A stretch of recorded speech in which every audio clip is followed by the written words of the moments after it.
Después de 63 días de combates, el 2 de octubre terminó la resistencia. Se habían dado cuenta de que la ayuda soviética no llegaría nunca. Los jefes de la resistencia se rindieron y acordaron evacuar Varsovia. Cerca de 3/4 partes del ejército de la resistencia había perecido. Los que sobrevivieron recuerdan muy bien la rendición. Cuando nos rendimos a los alemanes, fue el peor momento de mi vida. Volvimos a ser cautivos después de 2 meses de libertad. Desesperación y desesperación. Pero sabíamos que el camino frente a nosotros no sería sencillo, así que no podíamos permitirnos sentarnos a llorar. Se consideraba antipatriótico. Los débiles lo hacían, pero nosotros no.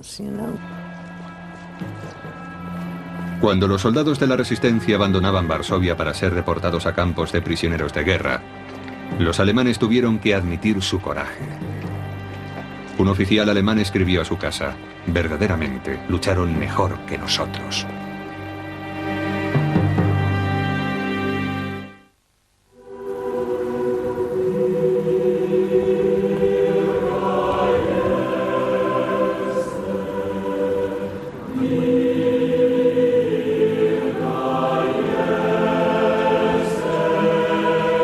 Al final, más de 200.000 personas murieron en el levantamiento de Varsovia, la mayoría de ellos civiles.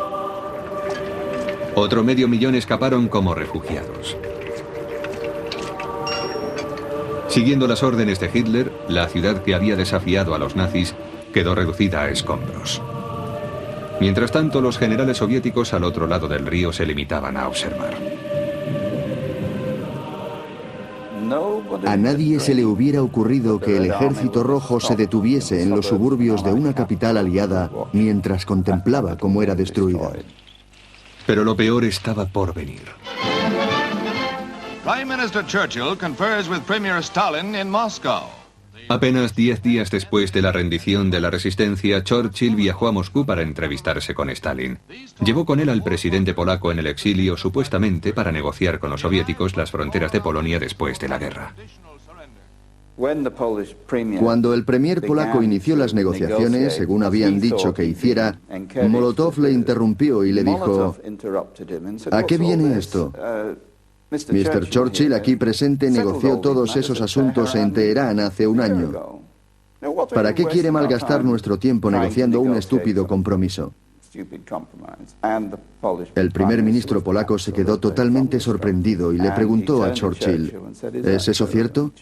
Churchill, de acuerdo con las actas, bajó la cabeza y después de un breve silencio dijo: sí, es cierto. En ese momento los polacos comprendieron que habían sido vendidos.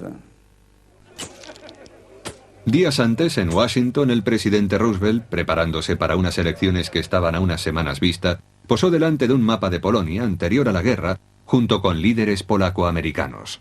Se comprometió a proteger las fronteras de Polonia, pero sin que lo supieran, había estado de acuerdo en que 1/3 del territorio polaco pasara a manos soviéticas. Victory in Europe brought wild rejoicing throughout the Allied world as the Big Three announced the downfall of Nazi Germany. La victoria aliada llegó a Europa en mayo de 1945, pero la victoria en el Pacífico se resistiría aún unos meses. It's a great day as a thankful people let loose them. Pero Polonia permaneció ocupada por las tropas soviéticas. Los soldados de la resistencia, que habían escapado a Occidente, no podían creerlo. En los desfiles de victoria no había lugar para ellos. Los aliados habían reconocido el régimen oficial procomunista de Varsovia impuesto por Stalin. Habíamos luchado durante 5 años en la resistencia, pero los únicos polacos que participaron en el desfile de la victoria fueron los que venían de Moscú. Nos dijeron que los polacos no podíamos participar. Sabíamos que no querían enfadar a Stalin. Recuerdo que lloré en 1946 en Londres. Hasta las unidades de Fiji desfilaban y a los polacos no nos dejaban. Supimos entonces que los miles y miles de personas que habían perecido en nombre de la libertad lo habían hecho en vano. Me sentí muy triste. Se habían olvidado de nosotros. Los olvidaron por muchas razones. Para los aliados occidentales, la historia de la lucha en solitario de la resistencia resultaba embarazosa. Para los soviéticos, un inconveniente. En Varsovia no se erigió ningún monumento oficial a los combatientes de la resistencia hasta 1989. El final de la Segunda Guerra Mundial marcó el inicio de 44 largos años de represión soviética en Polonia.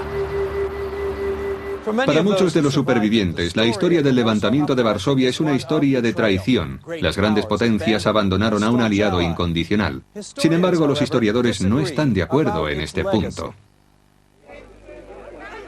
Algunos opinan que Roosevelt y Churchill presionaron razonablemente a Stalin, pero querían que Rusia siguiera llevando el peso principal de los combates y de las bajas. Si nos preguntamos quién ganó la guerra, quién pagó el más alto precio en sangre y esfuerzos para derrotar a la Alemania nazi, sería la Unión Soviética. Otros dicen, no obstante, que Roosevelt en particular adoptó una postura miope y que la caída de Varsovia preparó el camino para la tragedia de la Guerra Fría. No creo que el objetivo de Roosevelt fuera más allá de vencer a los nazis. Y para conseguirlo, cedió con considerable indiferencia la mitad de Europa a Stalin. Una gran responsabilidad que demostraría ser históricamente muy costosa. Ahora hay monumentos a la resistencia de Varsovia, cuando los últimos de los combatientes están falleciendo por edad. Para algunos, el levantamiento fue una demostración de valor ante una situación terrible. Para otros, fue algo insustancial, incluso una locura. Pero para los que estaban allí fue sencillamente inevitable. Volviendo ahora la vista atrás con la ventaja de la perspectiva histórica, ¿mereció la pena? Desde luego. Se hizo de acuerdo con la tradición de Polonia, con su forma de actuar.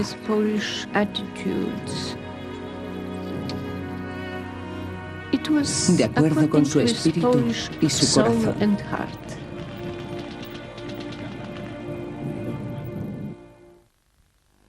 El levantamiento de Varsovia, aunque fracasado, fue un magnífico ejemplo para las generaciones futuras.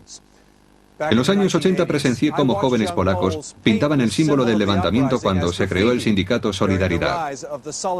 Sus protestas pacíficas condujeron al final del comunismo y al inicio de una Polonia libre, aquella por la que sus padres habían luchado en 1944.